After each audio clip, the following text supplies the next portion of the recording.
Thanks. Hey y'all, welcome to season 2, episode 2 on the High in Color podcast. Theheatincolorpodcast. What's up, guys? So let's do a check-in real quick. How you doing, Brushawn? I'm doing very good. Me too. But it's just been a lot going on. We're gonna get into some things, everybody. It's time for some hot topics. Not the hot topics.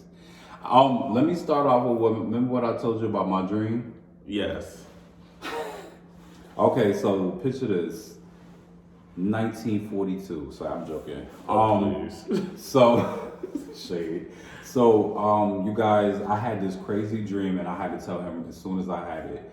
So basically, if you ever watched Disney Channel, there was a movie about mermaids. What was it called? 13 is grown or something like that. 13 year? Yeah, 13th year. So obviously he's older now, but I had a dream that I had sex with him. Like me and him hooked up. We did the deed. He was a villain or something, or he was against me. He was bullying me. We don't support bullying, mind you. But he was bullying me and I seduced him. I ended up D'ing him down and changed his whole perspective. And I woke up, as soon as I woke up, crust in the corner of my mouth, do-rag turned to the side, and I got up and I had to tell Rashawn, I was like, this is crazy. Like, what could this dream possibly mean? So I did some perspective, and it could either mean that I'm trying to work some things out in like my real life. So like if y'all ever into dream interpretations, maybe in the comments below y'all could tell me what that y'all think that means. I just thought it was crazy. Like that's how we had to start this. And then our next topic is the apps again. And this is the topic I'm gonna say. So with the apps, the subculture is sharing guys. Now tell me what you feel about it and tell us the stories, our latest stories, not the past ones that we got over, but the more recent stories that we have of sharing guys or same guys having conversations or whatever, like the incident we had earlier today. Oh well, the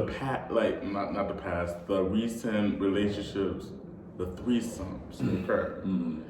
These I don't care. Like me and my friend Don, we don't care who we talking to or whatever. We don't care. We could talk to the same person or we could talk to 3 other people right behind the other person. We don't care. I don't want to hear. I don't want to hear them talking about him because it's like the episode of Telenovela. Yeah, that's something that happens a lot. It's us, we bros, so it's kind of like it's like passing to the homie. Like, no offense to anybody out there. I mean, if you are looking to dig deeper with us or something, make sure that you come in correct, because there's no reason why if you had a conversation with both of us or you linked one of us and you link another one of us and you feel embarrassed. Like, sometimes, not all the time, but sometimes that happens in our community. Like, it happens. This is the reality. When you're in a small state or small states that are surrounded, dudes are gonna know the same guys. I mean, y'all see it all the time on social media. One guy you talking to on Instagram, you think he cute, and then you see that y'all have mutuals, but you talk to them too, so you can't be a hypocrite. That's all I gotta say about that. How do you feel about that? You said you don't care.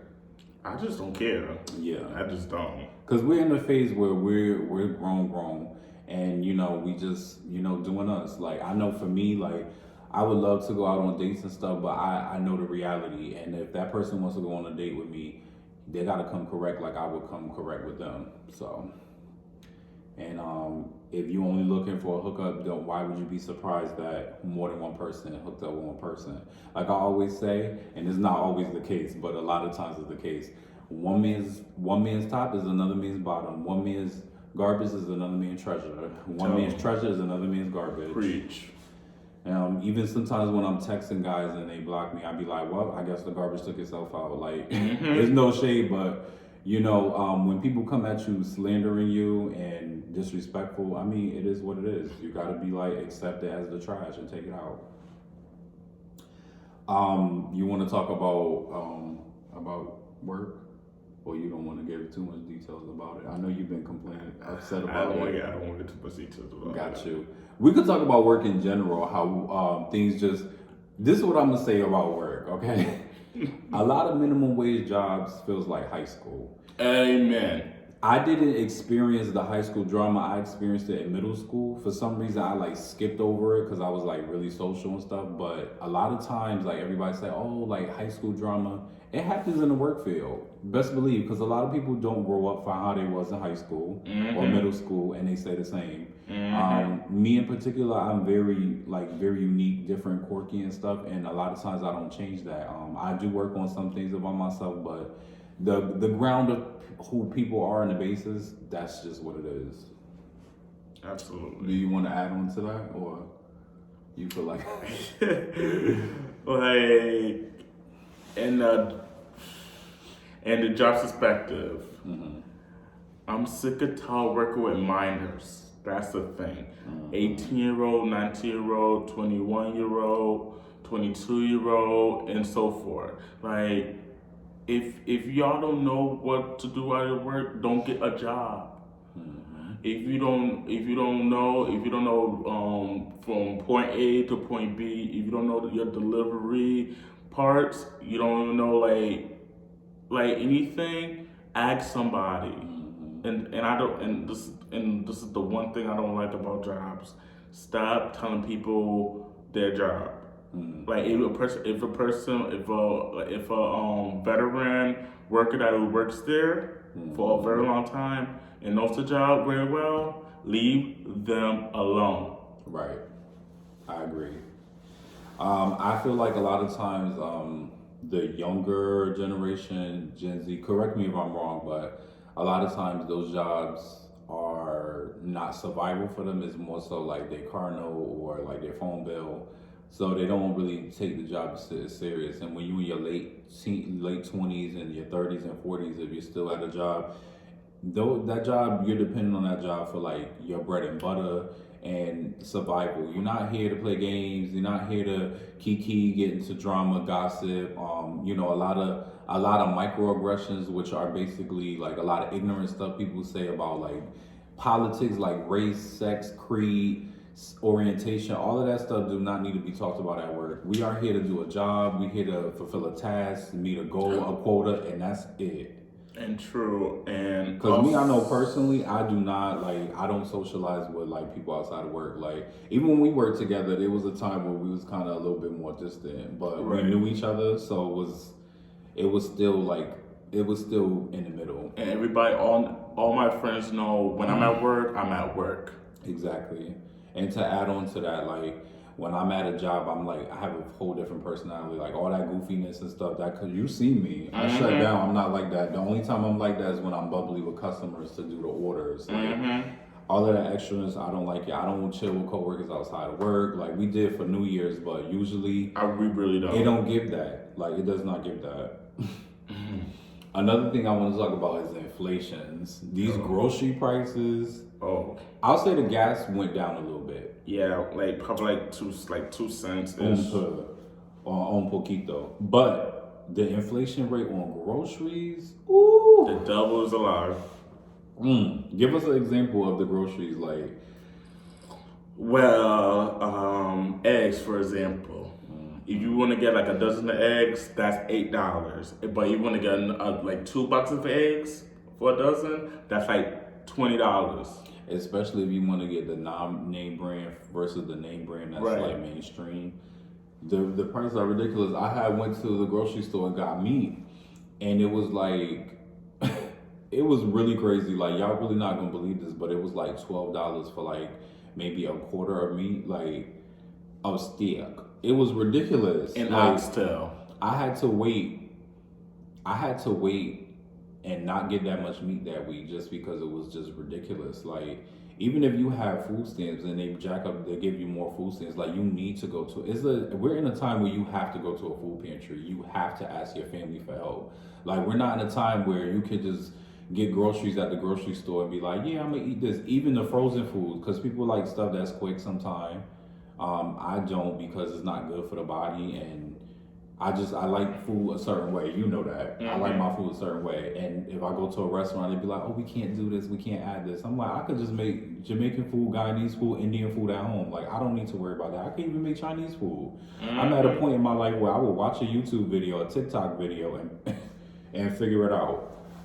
So it's like, the thing about inflation right now, though, is like, even delivery food is like hiked up. Like the surcharges, the delivery fee, the breathing on your food, the added extra stuff to food. Like, it's not many places you could go to where it's not going to add extra to it. Like, it's getting crazy out here. Like, it really is. And that's inflation, just in case if anybody not sure.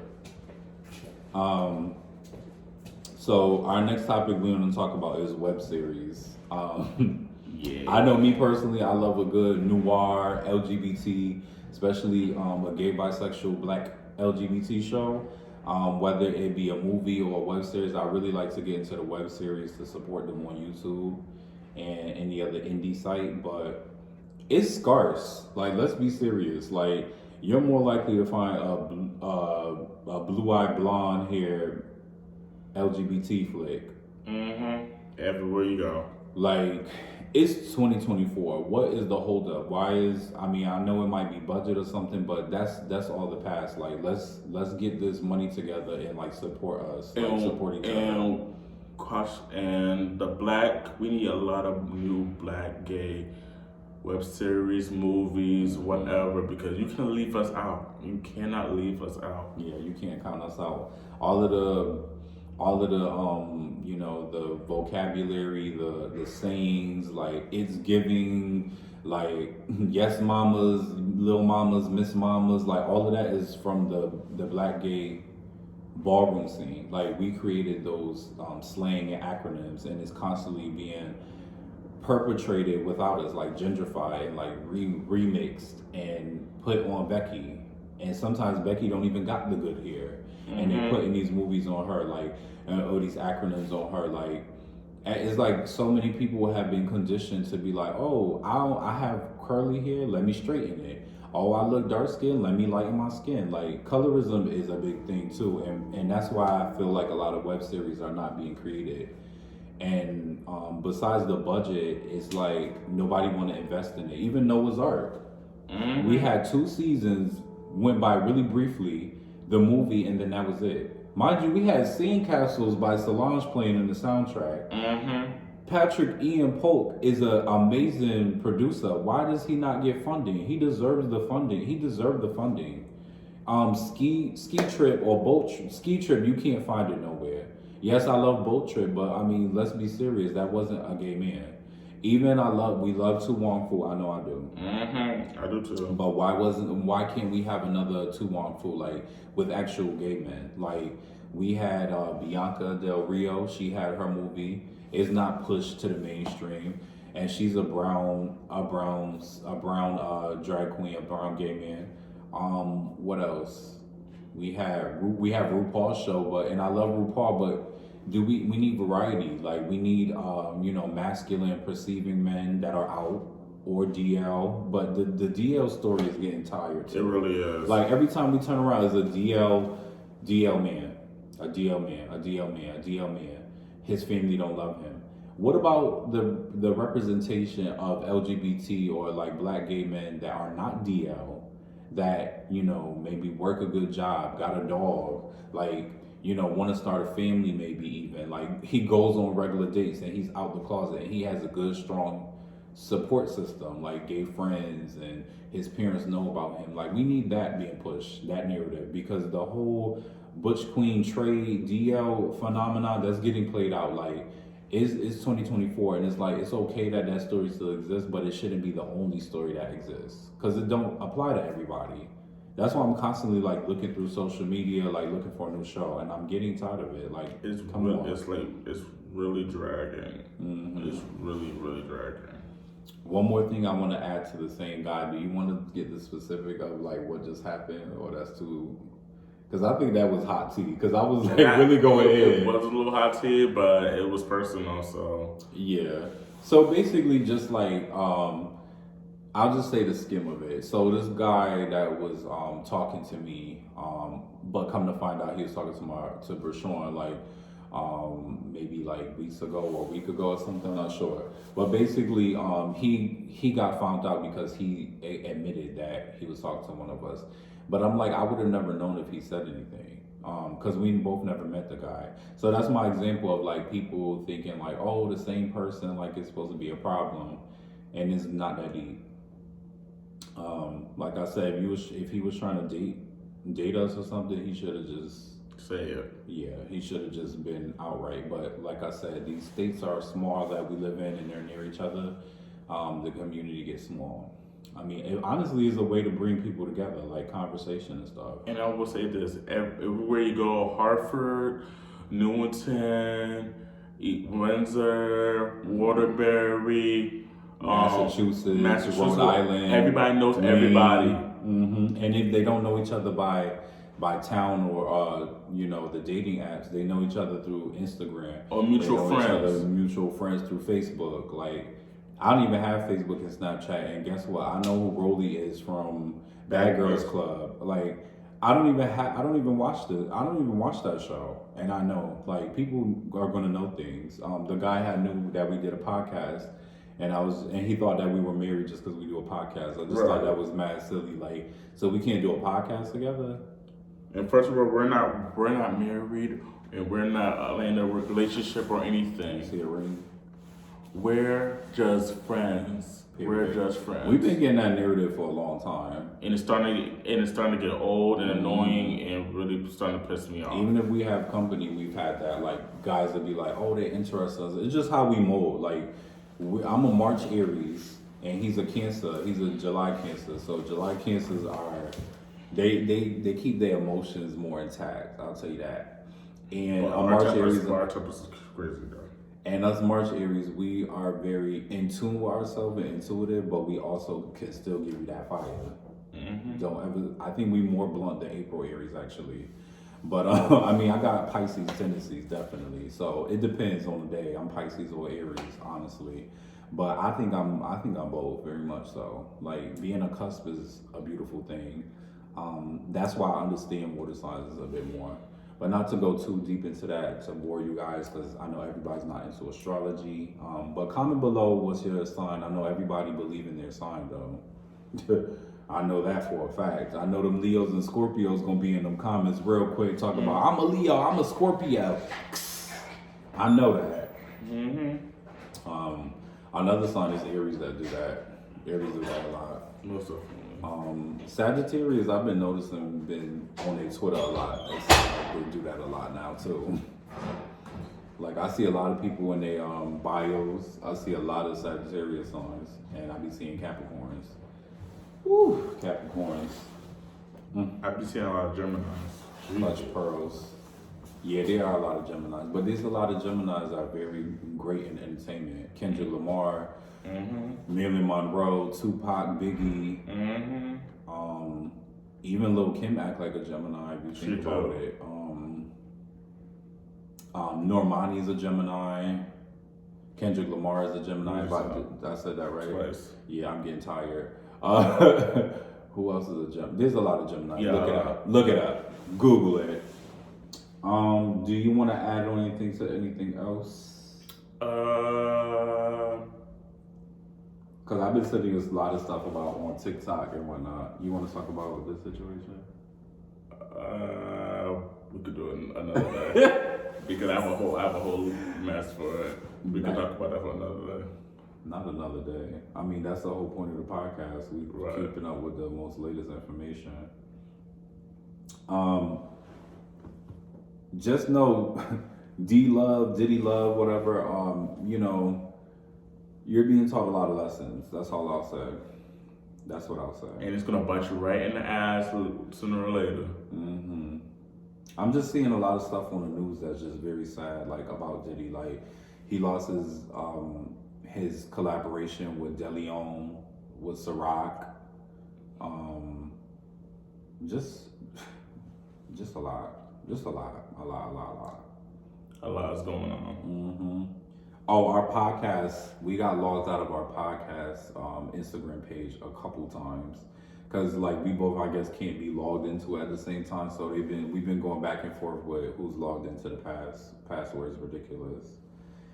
Something else I want to talk about. I don't know where I heard this from, so you could source the information and tell us in the comments. But I think it was with either Young Thug or Chief Keef, a rapper. They made a parody out of it, but they said Thug stand for truly humble under God. What you think about that?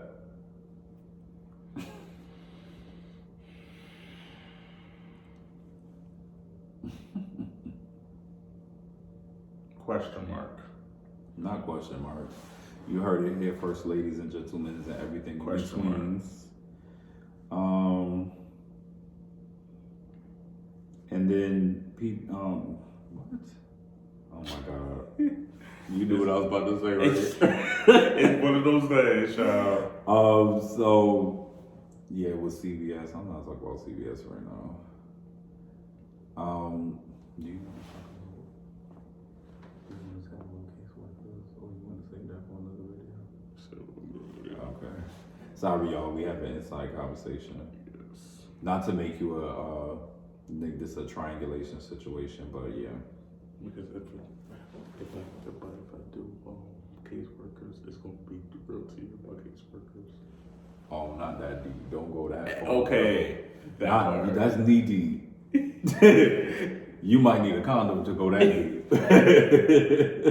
Oh, it's a jugular. Okay. Through the sphincter. All the way to the throat. Oh no, the sphincter's down. The esophagus, esophagus. And the cervix. Oh God. Do we have any packages that's supposed to be coming in the mail? No, not I know of. Okay. What else do y'all want to talk about, y'all? How do y'all feel about brands, like all these clothing brands? Like, I think Telfar is really doing its thing. Doing the A1 right now. Like, I definitely want me a Telfar. I want me a Telfar. Me too. I really want the like jelly looking one because I think those are like really fire. They're very and Telfar sponsor us. Okay, sponsor us. Yes, because I would share a bag with him just so it could be on his page. Any brands that want to work with us, whether it be Fenty, Telfar, the green food, like anything, like drink Koya. If you want to link with us again, I'm down. Even Sugar Shims, the skin product. I've been using your product, girl. Yes, we do. That mango shea butter got me in a chokehold. One thing about it. That's a shout out to her. What other brands would you want to see us work with, or you work with? Well, I want to work with a little bit with like Mugler, like wear some like Mugler pieces, like from like H&M and stuff like that. Because I love me some H&M. Remember when Balmain had this collaboration? Yes. I don't know if I had necessarily them, but I had something from H&M, and it was like a black pair of joggers that had gold in it. They was so fire. They was so fire. And then like I love Mugler, like, cause the cuts on the clothes and like the sheerness of it all, like they got some sexy whole clothes. Like, I'm sorry. Yes, it do. I love me a good whole piece. Like like cuts and material and black and monochromatic colors. I said this before, but monochromatic just do it for me. I'm wearing all black right now, literally head to toe. Like I don't know, and then gold accessories with all black is just so fire. And then Balmain, the shoulders, the collaboration he did in, what was that, 2019 or before that? Fire. Like 2015 too. Like his collaboration, his design where it was like military, like everything was military. Or Rihanna's Fenty sneakers. I'm ready for her to drop more music. I'm ready for her to drop more clothes, expand on her brand. I'm ready. She eats. Period. Most definitely. Rihanna eats. Period. That's mother Pisces. Did I say comment? Yeah. Okay, guys, we gotta cut y'all short. So we will see you guys in the next episode, episode 3. Again, Happy New Year. Keep drinking your water. Keep taking your PrEP pills. Keep staying safe. Be healthy. Yes, and make sure you like, comment, and subscribe. Later. Tweets.